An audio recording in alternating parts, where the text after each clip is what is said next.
Happy Friday, Orange Nation. This is Neil Adler with another episode of Syracuse Central on the Fan Arch Network. Coming to you live on Friday from good old Nashville, Tennessee. In town to see my son this weekend. Posting up at one of my favorite spots. Got my headphones on, so hopefully you can hear me. Just ignore the people in the background. They're just spending money and shopping and enjoying life. But it's Friday. It's been kind of a tough week just with the sad news on Lawrence Moten. So we're sending thoughts to him. But we'll dive into some Syracuse football and transfer portal news today because Syracuse football plays SMU on Saturday afternoon, and they're at SMU. The Mustangs 2-2, Syracuse 3-2. SMU's huge favorite. A lot of that has to do with Syracuse's lackluster game in last weekend at home when they lost to Duke 38-3. And I think Syracuse will play better. I think Ricky Collins will play better. I think they'll run the ball more. I think that the defense will play a little bit better. At the very least, look, SMU has a really good passing game. So I'm sure Syracuse is going to give up a decent amount of yards through the air. But the key for me is get some pressure up front, whether it's the interior guys or the edge guys. Get some sacks. You just make their quarterback, SMU's quarterback, uncomfortable. Have solid coverage. Tackle well. And even if you give up some passing yards, like they did against Clemson, make some key stops in third and fourth down to hold them to a touchdown or two or three. I think Syracuse will score more points. Like I said, I think Yassine Willis is going to get more touches and Nixon and whatnot. And it's just a question of are they going to score points and is the defense going to play well? And so I'm not picking Syracuse to win this game, but I definitely think that they're not going to lose by 17 and a half points. I'm thinking like 31-20, 31, maybe 24, something like that. It wouldn't surprise me if Syracuse wins. I don't think they're going to get blown out. I just feel like Ricky's got, one start under his belt, so I think he'll be better. They've got to do better in the turnover department, and that includes Ricky, but also Jonte Cook or just whoever. They just got to be clean. And again, if the defense is better and they are smart on special teams, let the ball go through the end zone on kickoffs rather than trying to return it and getting out to the 10-yard line. That would be good. But again, I don't think Syracuse is going to win if I'm just being honest. Not having my orange colored glasses on. I got my orange shirt and my Syracuse hat, but no my orange colored glasses. But I project that they're going to lose this game just because it's on the road. SMU's coming off a bye week. But again, Syracuse beat Clemson on the road. Clemson's 1-3, SMU's 2-2, but Clemson's played better teams. They lost to Georgia Tech by on the road by field goal, and they lost to LSU, which is a ranked team. They lost last week to Ole Miss, but they're a ranked team. SMU's done nothing. They're 2-2 and haven't looked good. But again, it's at home in Dallas, so I'll pick Syracuse to lose. Drop me comments what you think the score is going to be, and we're going to get into some transfer portal stuff. And this is the kind of stuff I love: recruiting and transfer portal. So in the off seasons for both football and basketball, I'm going to be all over this stuff. But giving credit where credit is due, On Three's reported that Tucker Holloway, I want to make sure I get his name right, Tucker Holloway, who is a wide receiver slash return man for Virginia Tech. He entered the portal last month. I believe he's got 2 years of eligibility left. I think he's a junior, though. I don't know if he redshirted here. I probably should look that up. Sorry about that.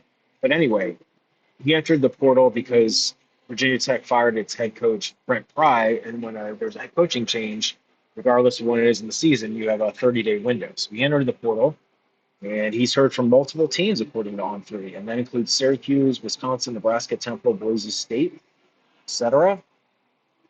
Something to keep an eye on.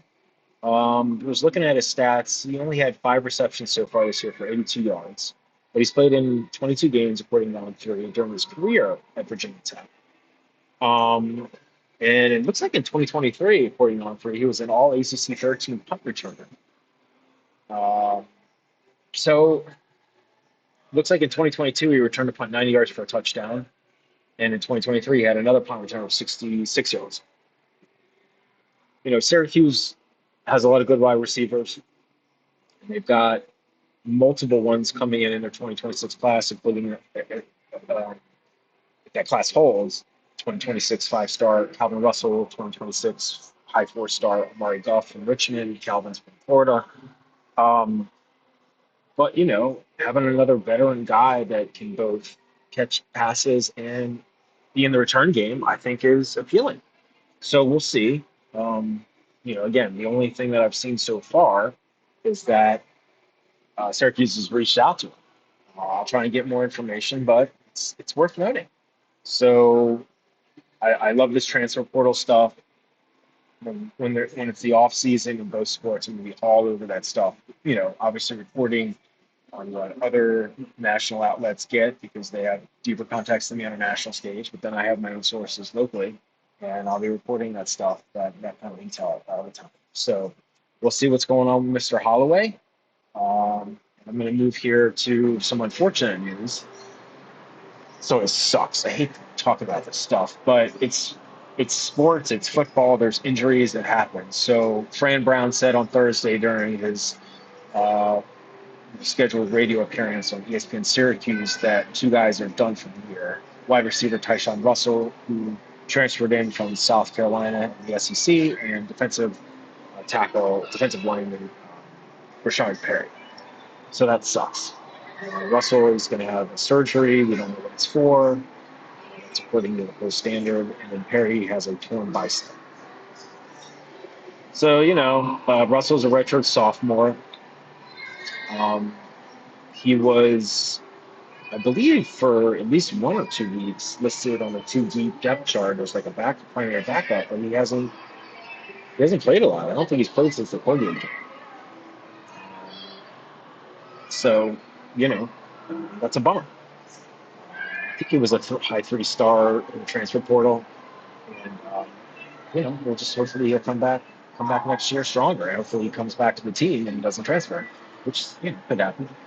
Perry is a junior, um, and he's part of their defensive line. And if I'm being honest, and I always hate being negative about that because it's my alma mater, but their defensive line hasn't been great. Getting pressure on quarterbacks, run game, it's not been super great. So it is what it is. A couple other notes there though. Devin Grant, who's a senior, transferred in last season from Buffalo. He's going to be a game time decision according to Brown. He's missed a couple of games with an ankle injury. I'm not sure if that's the ankles bothering him this week or what it is, but we definitely need him. We need the secondary to be strong and healthy because, again, SMU is a really good passing attack. And then Juice Chestnut, who is a redshirt senior, played at Syracuse, went to LSU, came back to Syracuse. Um, he's been somewhat limited. He played like 2 dozen snaps against Duke, but he didn't play a ton at Clemson a couple weeks ago. Um, so LeBron says he's getting healthier. Again, he played against Duke, but we need him as much as close to full strength as possible. But then look for younger guys like uh, Cornell Perry. Sorry, I was just about to say Rashad Perry. There's two different Perrys. Cornell Perry, who's I believe redshirt junior, Raheem Long, sophomore, and other guys to kind of fill in at safety positions. Barry Buxton is also among the safety groups.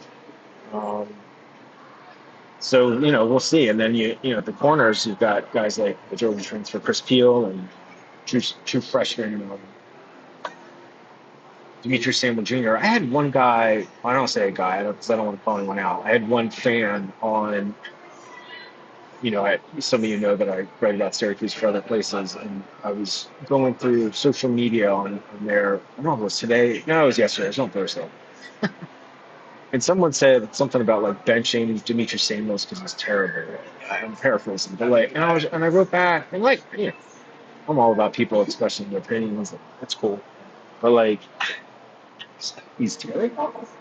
like he's certainly been targeted a lot and had some penalties and given up a few touchdowns, but he's also got a ton of passes defended and he's one interception and he's, as I reported on Syracuse Central earlier, so ESPN has him as what, the number 8 true freshman in the country this year, but he's terrible. But okay, sure. He's also the second youngest player in FBS. Anyway, wishing Rashard and Tyshawn well. We'll see about these other guys. The injury reports, um, you know, coming out in the next few days, but like they'll definitely be a focus of mine come game time on Saturday to see where the secondary is. Because again, with that SMU passing attack, they have got to hold up in passing defense.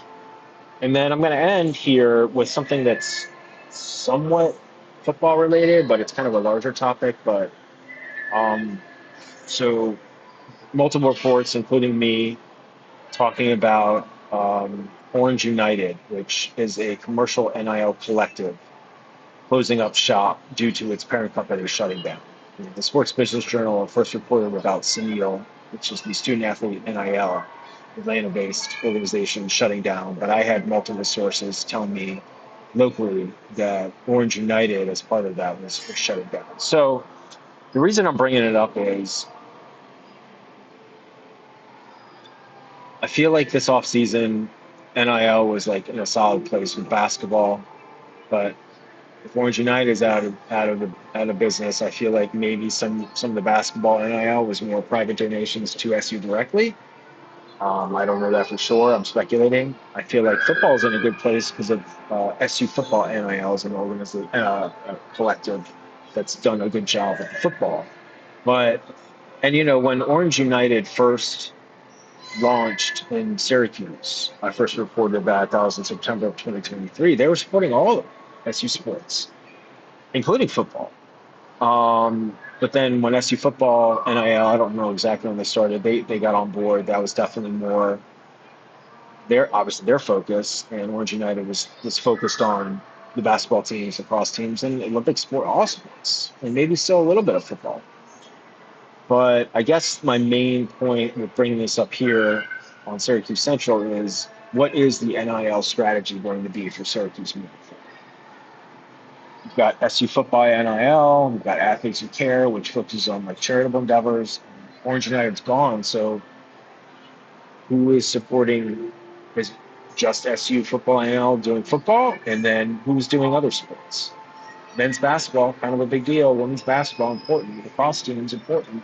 Other teams important. And this has been like an ongoing frustration of mine, and probably a lot of other fans too, is that why isn't there a clearer strategy in terms of NIL now? And I know part of it is come this past July 1st with the House settlement, schools could directly pay players and share up to 20.5 million approximately this first year, and then an increase after that. And so you've got that direct revenue share, and then you've got third-party NIL, which is also monitored by the NIL Go Clearinghouse, which is overseen by the College Sports Commission, which, by the way, opened a snitch line recently for people to anonymously report violations of NIL rules and regulations, which I think is hilarious. But I mean, it's good, but it's also funny. Snitch line. But we're in a different era of college sports. But what is the strategy for Syracuse's third-party NIL? They've got revenue sharing. They announced earlier this year a fundraising campaign. I think it's 3 years, $50 million. They're trying to raise directly through SU athletics. So what is the third-party strategy? Obviously, again, football seems like it might be taken care of, but where are we with basketball and the other sports? And I've been reporting on NIL stuff for a couple of years now. Multiple experts have told me that it's not good to have. It's not efficient to have multiple collectives or NIL organizations, third-party ones, supporting one school. And Syracuse has had that. And so SU football and NIL is going to stay in place. But what are they going to open up a different collective to focus on other sports? I haven't been given any indication that SU football and NIL is doing other sports, but Syracuse needs some third-party support in NIL for these other sports. I mean, hello, basketball? Yeah, I think so. So I'm, looking to get more information from the athletics department. I feel like they haven't been super transparent about this, but maybe they're still sorting it out. And I'm not throwing shade or anything because again, it's my alma mater, but I want to know what the strategy is moving forward. And it sucks about Orange United because I got to know the GM there pretty well and some other folks. It just obviously didn't work out, and it didn't work out for their parent company, which was supposed to be acquired by a different company earlier this year. And that didn't pan out, and so Neil closed up shop, and Orange United is closing up. It is what it is.